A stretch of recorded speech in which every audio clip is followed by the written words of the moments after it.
Welcome, everyone, Meadow students, parents, community members, to the last portion of our senior project presentations. We welcome you all. Thank you for being here. We have a great evening. As you can see, our big theme for the evening is music. We have a number of musical offerings. Throwing a little 1-2 in between. Finish up with some dessert. And I think we'll just start right off with David, who a junior today asked me, what does David and metal have in common? What? They're both conductors.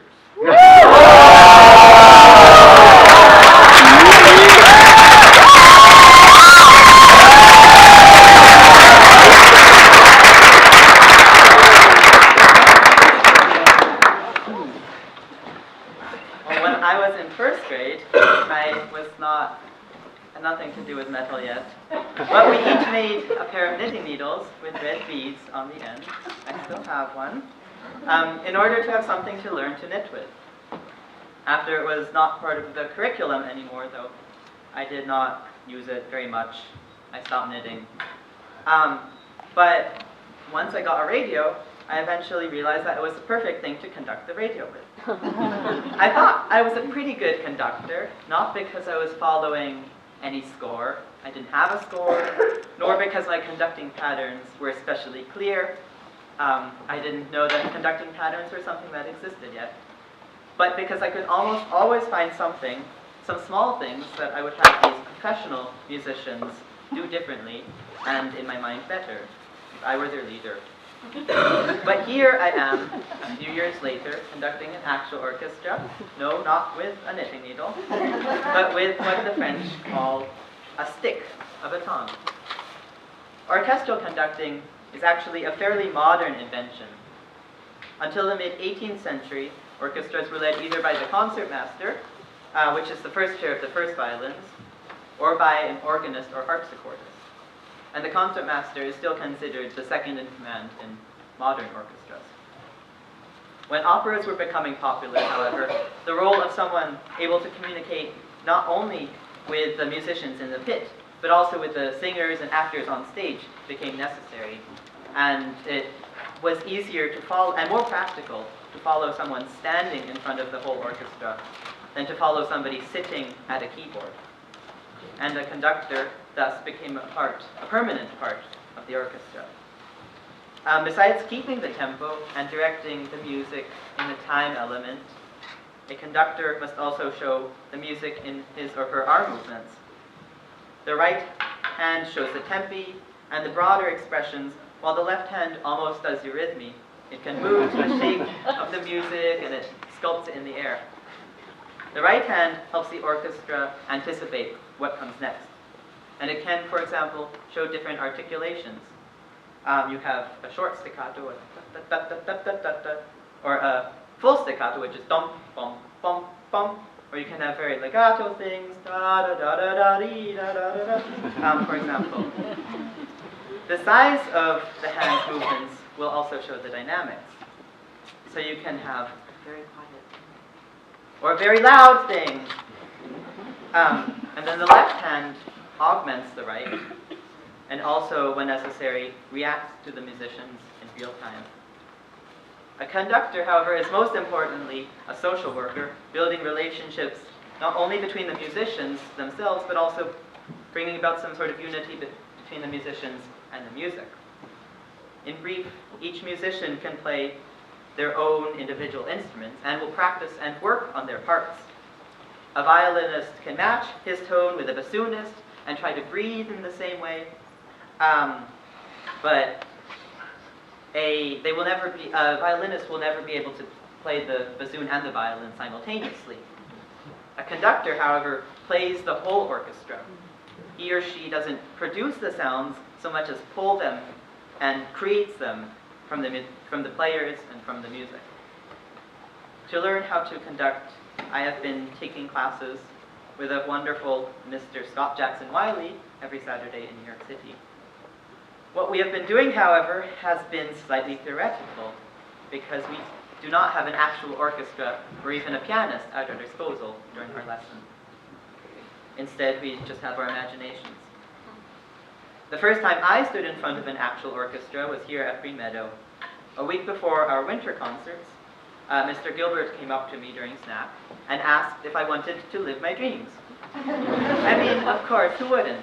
So I thought he was talking about moving to Iceland and living on a farm, maybe becoming a journalist for a very important news source. Not that I would be asked to sub for Miss Stern 2 rehearsals before our concert. During our lunch period, I ran home to get my baton, then still the knitting needle I made in first grade, and a thick book that served as textbook for my technique, the Bible on conducting, as Mr. Wiley sometimes called it. It also turned out that Miss Stern takes her scores home with her, so I was left without any music to conduct from. I craftily figured something out, and our rehearsal went really well. We improved a little bit during those 50 minutes, but it was interesting to have my first time in front of an orchestra be so unprepared and planned so last minute.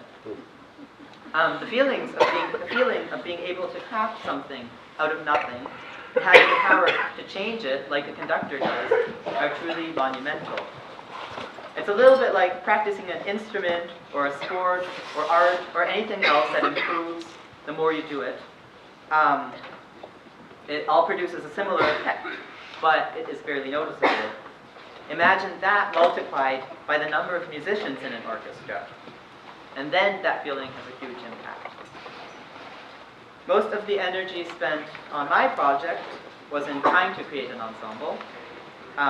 We will shortly hear the rewards of that work, but only because I somehow managed to gather some of the best musicians in the area from as far away as Princeton and as close as here in Chestnut Ridge. And all together they create such an amazing and supportive group. And they've been each of them has volunteered their time and their music. They've been so generous with that. We had 3 hour-long rehearsals together as a group. I was quite nervous and excited the first one, so I didn't really know what I was doing. This was to be expected, given that it was my first time in front of this orchestra with this music for this project. The second and third rehearsals, however, were much better, and we made significant progress. I was more relaxed, and was able to communicate better with the orchestra, with myself, and with the music. So you'll soon hear the product of those rehearsals and of my studies with Mr. Wiley. But first, I would like to say a few thank yous. There are probably about 100 or so people I could thank, all who helped in making this project a possibility. Many of them I do not personally know, some I don't even know the names of, but it was a real community effort, and I am indebted to every single person who helped me. A huge thank you goes to all of these 16 wonderful musicians on stage here with me. You have been just wonderful to work with and have as my first orchestra. Thank you also goes to my instrument mentor, Miss Stern, for her help and support in this process, and to my wonderful mentor and teacher, Mr. Scott Jackson Wiley, who unfortunately is not able to be here tonight because he has his own orchestra to conduct. But I wouldn't be here tonight if it was talking about conducting if it wasn't for him. Also, thank you goes to my class and all my friends just for supporting me in this whole process. Now we will perform the first movement of Beethoven's First Symphony for you. It is ironic to be playing Beethoven's First Symphony at this event because that was his introduction to Vienna, then the capital of the classical music world, as a symphonic composer, And this is my introduction to the world as a symphonic conductor.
a few minutes for questions, so if anybody has questions, I can't really see because of the lights, but yes?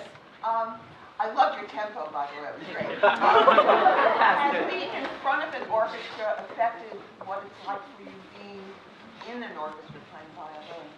Definitely. I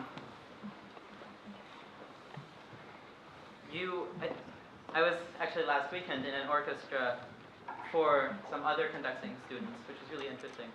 But you sort of realize the ecstasy and joy that the conductor has to go through. I mean, and all the work that they have to put into it. They have to know a conductor has to know every single little detail. And when you're just playing a part, you know, you have maybe one line, maybe two lines at the most that you have to pay attention to. And I don't know, that's something that I have more of an awareness now. Yes? David, I was curious, since I've been through this process, about your how you learned the score. Was there anything interesting about your study of the score and what you found, rather than what you heard on a record, you know, that process? I actually haven't listened to a recording of the piece for a couple of months now. So at the beginning stages, I mean, unless you're a very advanced conductor, which I am by no means not an advanced conductor. I am not an advanced conductor. So I kind of have to hear the music a little bit to put it to the score. But I mean, once I was able to get to that point where I knew the music, I didn't have to listen to the score and I could just shape it myself. Yes. How does it feel to be conducting your orchestra teacher? What was the question? Here. What was the question? She's a member of my orchestra, not. She's